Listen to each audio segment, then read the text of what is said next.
आदर्श credit cooperative society के सभी सदस्य, चाहे वो निवेशक के रूप में हो, अभिकर्ता के रूप में हो या फिर कर्मचारी के रूप में, उन सभी को मेरा सादर नमस्कार। हम पिछले 4-5 महीनों से देख रहे हैं विश्वव्यापी जो संकट आया है, संक्रमण का जो दौर चल रहा है, उस संक्रमण काल की वजह से पूरी तरह से लॉकडाउन किया गया है और लॉकडाउन का सीधा असर आर्थिक दृष्टि पर पूरे विश्वव्यापी तरीके से पड़ा है।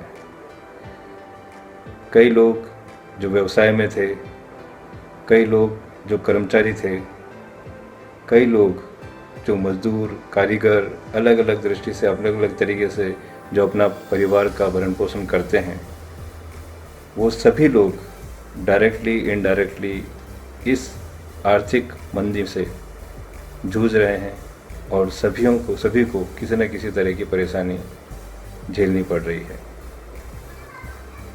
सभी सरकारें, विश्व की सभी सरकारों ने उन सबके लिए अलग अलग तरह के राहत पैकेज दिए हैं। आज अगर हम ये बात कहें कि इसी तरह की परेशानी आदर्श के कर्मचारी, आदर्श के निवेशक और आदर्श के अभिकर्ता करीब 2 वर्षों से देख रहे हैं, तो आपको कैसा लगेगा? ये संदेश मेरा उन सभी लोगों से है जो आदर्श से नहीं भी जुड़े हुए हैं, लेकिन आज जब वो ये परेशानी देख रहे हैं आर्थिक दृष्टिकोण से, तो वो शायद हमारी आवाज़ को समझ पा रहे हैं। देश भर में बहुत से ऐसे लोग हैं, बहुत से ऐसे ग्रुप हैं जो अपने अपने तरीके से प्रयास कर रहे हैं इस समस्या से निजात पाने के लिए। बहुत से कोर्ट में केसेस लगे हुए हैं, अलग अलग स्टेट्स में, सुप्रीम कोर्ट में, हाई कोर्ट्स में इसमें कार्रवाई चल रही है। हमें अपने कानून पर, अपने देश की नीतियों पर पूरा भरोसा है। सिर्फ तकलीफ़ इस बात की है कि उनकी प्रक्रिया में देरी कुछ ज़्यादा हो रही है। इसलिए हम सबकी ओर से ये आग्रह है कि इस प्रक्रिया को थोड़ा सा स्पीडली ट्रायल के अंदर प्रोसेस में लाया जाए। ये बात बिल्कुल पक्की है कि अगर कुछ गलत हुआ है तो वो चीज़ सामने आनी चाहिए, और अगर गलत नहीं है तो उसकी सज़ा 20 लाख लोगों को नहीं मिलनी चाहिए। अगर गलत है तो भी 20 लाख लोग सज़ा के हकदार नहीं हैं। आज इस संक्रमण काल के दौरान हुए आर्थिक संकट को जब हम सब लोग समझ पा रहे हैं, तो शायद आप ये भी समझ पा रहे होंगे कि पिछले 2 वर्षों से जो आर्थिक संकट की दौर से गुजर रही हैं या आदर्श के जुड़े हुए लोग, उनके ऊपर क्या बीत रही होगी।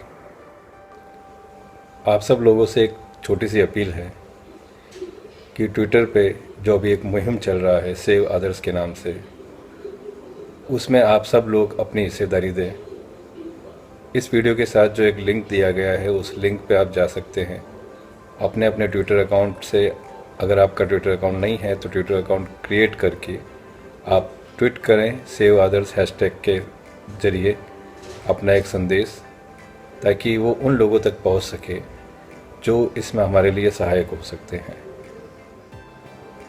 ट्वीट करने का अपना एक शेड्यूल भी है, उस शेड्यूल की आप पालना करें।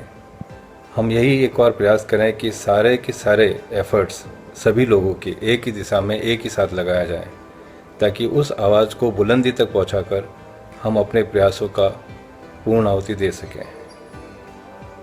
वो कहते हैं कि हमारे इंसान के हाथ में सिर्फ प्रयास है, फल ईश्वर के हाथ में है।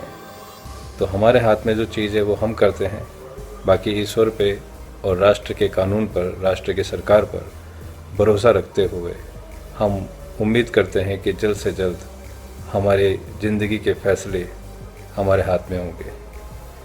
आप सब लोग इस लॉकडाउन के पीरियड में अपने आप को, अपने परिवार को संभाल के रखिए, स्वस्थ रहिए, खुश रहिए, क्योंकि पहला सुख निरोगी काया है। धन्यवाद।